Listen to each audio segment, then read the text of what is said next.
आप देख रहे हैं न्यूज़ 9 भारत, रखिए आपको सबसे आगे। नमस्कार, आप देख रहे हैं न्यूज़ 9 भारत, मैं हूं आपके साथ अंजलि। चलिए रुक करते हैं खबरों की ओर। खबर जनपद बलिया से है, जहां पर गरीबों के आशियाने पर चला बाबा का बेरहम बुलडोजर। बता दें कि फेफड़ा विधानसभा क्षेत्र के सिंघा चवर खुर्द के चौहानी बस्ती में उस समय अफरा तफरी मच गई जब एक बुलडोजर आया और गरीबों के घोंसलों पर जमीन दोस्त करने लगा। और जब तक लोग कुछ समझ पाते, उनके आंखों के सामने उनका घर खंडहर हो गया। सारे सामान दब गए और वो लोग खुले आसमान के नीचे रहने को मजबूर हो गए। ना कोई नोटिस, ना कोई इंतजाम, चंद घंटों में काम तमाम। वजह ये बताई गई कि बंजर की जमीन है और इस जमीन के पास से खेत सीवान की तरफ जाने वाले रास्ते को चौड़ा करने के लिए इन मकानों को तोड़ा गया है। लोगों की माने तो भविष्य में इस बस्ती से कुछ दूरी पर कुछ छोटे छोटे उद्योग लगाने की बात कही गई है, जहां जाने के लिए वर्तमान में जो सड़क थी वो पक्की थी, इसलिए इन गरीबों के घरों को तोड़ दिया गया।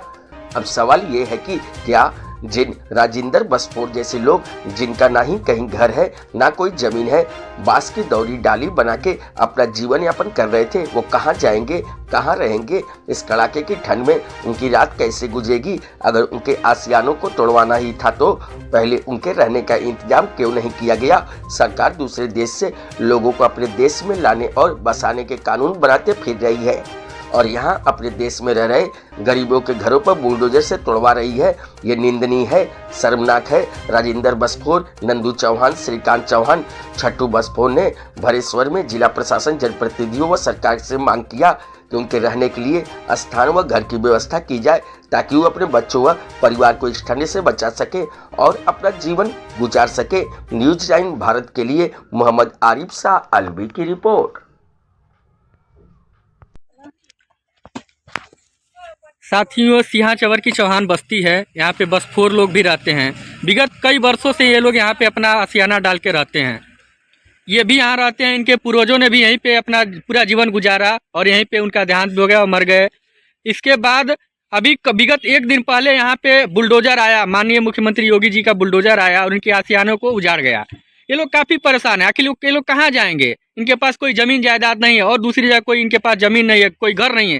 ये लोग बहुत परेशान हैं। लेकिन ये अपनी बात करें तो किससे करें? यहाँ पर अभी तक कोई अधिकारी नहीं आए, कोई इनका आंसू पूछने के लिए नहीं आए। तो आइए इनसे हम इनका दर्द जानते हैं कि आखिर इनकी क्या परेशानी है और ये लोग क्या चाहते हैं।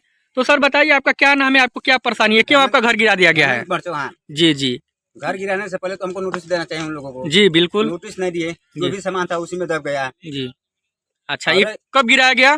कल गिराया गया है 11 से 4 बजे तक। अच्छा, आप कितने दिन से आप लोग यहाँ रहते हैं? यहाँ हमारे बाबा गुजर गए, पिताश्री गुजर गए। मैं 32 वर्षों से हमारे एज हो गया है। जी जी। 70 वर्ष से यहाँ हम निवास कर रहे हैं। जी जी। तो आप सरकार से क्या मांग करते हैं? इससे पहले कितने पूर्ववर्ती सरकार आई, कहीं कोई बंजर जमीन नहीं है। अगर हम बंजर जमीन पर रह रहे हैं तो सियाना बना है। इससे पहले सरकार आई थी तो उसको तो भी गिराना चाहिए। अच्छा, आपके पूर्वज भी यहीं रहते थे? यहीं रहते थे। रह के बाद यही सरकार बंजर जमीन जो होकर गिरा रही है। जब हम मालिकियत बनाए तो हमको लागत दीजिए, मुआवजा दीजिए, अगर हमको बचने के लिए उपाय कीजिए। अच्छा, तो आपकी यही मांग है कि हमारी जो हमारे आशियाना बना के दिया जाए और जो हमारा नुकसान हुआ उसकी भरपाई किया जाए। जी, तो आप बताइए, आपका क्या नाम है? राजिंदर बसपोर। अच्छा अच्छा, ये गांव का क्या नाम है? सिंहा चवर खुर्द। अच्छा, ये जो मकान गिराए गए हैं, हाँ। इससे आपको कितनी समस्या हो रही है? आप क्या कहना चाह रहे हैं? आप सरकार तक अपनी बात को पहुंचाने के लिए हमारी जिम्मेदारी बनती है कि हम आपकी बात को सरकार तक पहुंचाए। तो अपनी बात को आप कहिए कि आपको समस्या क्या है और क्यों आपका घर गिरा दिया गया है? साहब, समस्या हुए बा कि हमने के बसपोर बिरादर हैं, जा दौरी डाली बीन के खाए जिए वाला है। जैसा है हमने के कोनो आधार नहीं, न कहीं एक धूर जमीन बा। हमने के बस इतने साहब जमीन रहा, हमने के इतने में गुजर सफर लोग परिवार लेके अपन कमात खात रहे। जा सरकार अचानक के आके हमने के घर मकान तोड़ दिलस। हमने के कहीं रहे के व्यवस्था नहीं के, रोड पर आके झोपड़ी डाल के हमने के बानी जा। जाड़ा पाला में लड़का बच्चा हमने के लेके बहुत परेशान बन जा। सरकार हमने के कुछ सुविधा ना दिलस। हमने के बहुत दिक्कत बाटे, हमने के बहुत कष्ट बाटे। अच्छा, आप लोग यहाँ कितना दिन से रह लीजा? हमने के लमसम हो गए 30-40 बरिस। अच्छा, आपका बाप दादा भी एजा रहत रहे? हाँ। तब तो बहुत अन्याय बा। तो अभी कोनो आश्वासन कोनो सरकारी अधिकारी आपके यहाँ कोनो केहू भी सरकारी कोनो कर्मचारी आके आप लोगन से कुछ कहला जा कि आपके घर और मिली कि ना मिली? कुछ नहीं खंजा कहले साहब। तो आप लोग चाहते हैं कि आप लोगों को समस्या का निदान होखे? एकदम हमने के चाहते हैं कि हमने के समस्या के हल हो जा। हमने के गरीब आदमी बानी जा, हमने के एक धूर कहीं नहीं खे बैठे भर के शरण, हमने के बहुत बेहात हो गई बन जैसा है। अभी के लिए फिलहाल इतना ही काफी। बने रहिए हमारे साथ। छोटी से बड़ी खबर जानने के लिए न्यूज़ 9 भारत पर अब चाहूंगी इजाजत। नमस्कार।